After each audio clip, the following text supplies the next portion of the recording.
गंगा की बाढ़ में 3 मंदिर और 2 धर्मशालाएं बह चुकी हैं। आहार के लिए सिद्ध बाबा गंगा घाट पर गंगा में आए उफान की तस्वीरें सामने आई। गंगा किनारे बने गंगा मंदिर, गुरु गोरखनाथ मंदिर, जाहरवीर बाबा मंदिर और 2 धर्मशालाएं गंगा की बाढ़ में बह गई हैं। इसका वीडियो भी वायरल है। जय हो जय हो जय हो जय हो। और ये बढ़ते हैं आगे, हरदोई की खबर आपको बताते हैं, जहां पर एक गांव में लगातार हो रही बारिश की वजह से बाढ़ के पानी से किसानों की फसलें पूरी तरह से जलमग्न हो गई। तस्वीरें आप देख सकते हैं, लोगों के घुटनों तक पानी भरा हुआ है, तो फसलें कहाँ ही ठहरी होंगी।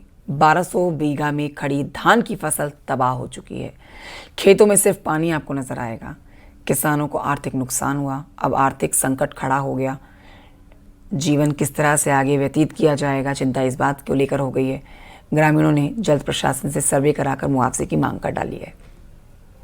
यहाँ पे पूरी जमीन जलमग्न हो गई है। किसानों का जितना धान लगाए थे 1000 से बीघे से ऊपर जमीन जलभराव में चली गई है। पिहानी क्षेत्र से बाढ़ का पानी आते हुए, बाकी बारिश का भी पानी आते हुए किसानों को फसल नष्ट हो गई है। यहाँ हमारे इधर जो गजाधरपुर, सोहरिया, भोजापुरवा, यहाँ पे जो है कि हजारों बीघे जमीन जो थी, जिसमें किसानों ने अपने धान की रोपाई की थी, जो पानी अधिक आने के कारण जो पूरी तरह से डूब चुकी है।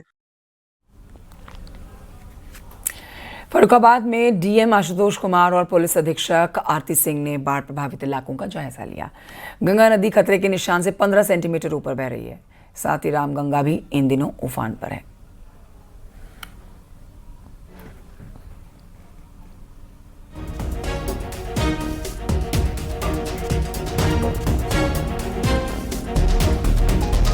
उधर बलिया में लगातार 2 सेंटीमीटर की रफ्तार से घट रही गंगा नदी के जलस्तर से चक्की नौरंगा कटान जारी है।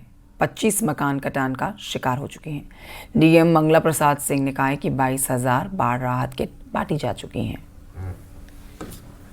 तो ऐसी स्थिति में निश्चित रूप से गंगा के किनारे और घाघरा के किनारे के जो हमारे गांव हैं वो प्रभावित हुए हैं। कुल 110 गांव अभी तक प्रभावित हो चुके हैं और जहाँ जहाँ प्रभावित गांव है, क्षेत्र हैं, वहाँ हम लोगों ने कोशिश करी है कि लोगों को, जो प्रभावित परिवार हैं, जो गरीब परिवार हैं, उन सबको खाना का पैकेट्स दे सकें, पके पकाए खाने का पैकेट्स दे सकें, राहत किट दे सकें।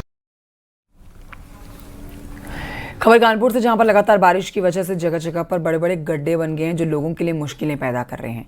लोगों को जाम की समस्या से जूझना पड़ रहा है। साथ ही बड़े गड्ढे हादसे को भी दावत दे रहे हैं।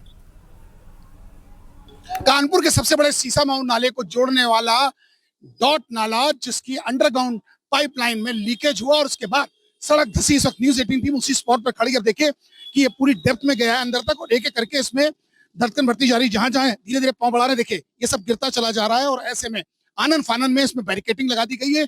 ये सबसे व्यस्त जगह है ब्रह्मनगर की और ऐसे में ये वो लोग खड़े हैं जिन्होंने अपनी सक्रियता दिखाई। और फटक सर, कैसे मालूम चला, क्या आप लोगों ने सर? मैं नरेश त्रिपाठी, पूर्व अध्यक्ष कानपुर विश्वविद्यालय छात्र संघ, रामबाग एरिया लगता है, 80 फीट रोड। ये नाला अचानक से एकदम से धस गया। जन्म से मैं यही निवास कर रहा हूँ, तो हमने तत्काल इसकी सूचना क्षेत्रीय पार्षद गोविंद शुक्ला जी को और माननीय महापौर जी के सपोर्टिंग पोर्टल पे दी। आगे भी धसा है कि नहीं? ये मेन ब्रह्मनगर चौराहा पूरा धसा हुआ है, उसी के चलते सब आगे नाला धसता जा रहा है। डर बना हुआ है इन घरों के बीच रहने वालों को? हम लोगों को तो पूरा डर है कि ये नाला जिस तरीके धस रहा है, कभी भी हम लोगों के पुराने मकान है धस सकते हैं इस नाले के अंदर। देख सकते हैं कि क्षेत्र के वो लोग हैं जो क्षेत्र के नागरिक, इनकी दहशत है और यहाँ से हजारों वाहन रोज निकलते हैं, उनमें कोई घटना ना हो और लोगों के रहने वालों की धड़कनें बढ़ रही है और ऐसे में जो वाहन यहाँ से निकलते हैं उनके लिए भी परेशानी का सबब बनते जाती है। अगर अधिकारियों की माने तो अधिकारी जहां एक और रिपेयरिंग की बात करें तो वहीं जांच की भी बात कह रहे हैं। अब देखना ये होगा कि इसकी रिपेयरिंग कब होगी और ऐसे में ये जो सड़कें धस रही हैं, इनके धसने का सिलसिला कैसे और कब रुकता है। बिजनेस आशीष पांडे के साथ अमित गंजू, न्यूज़ 18 कानपुर।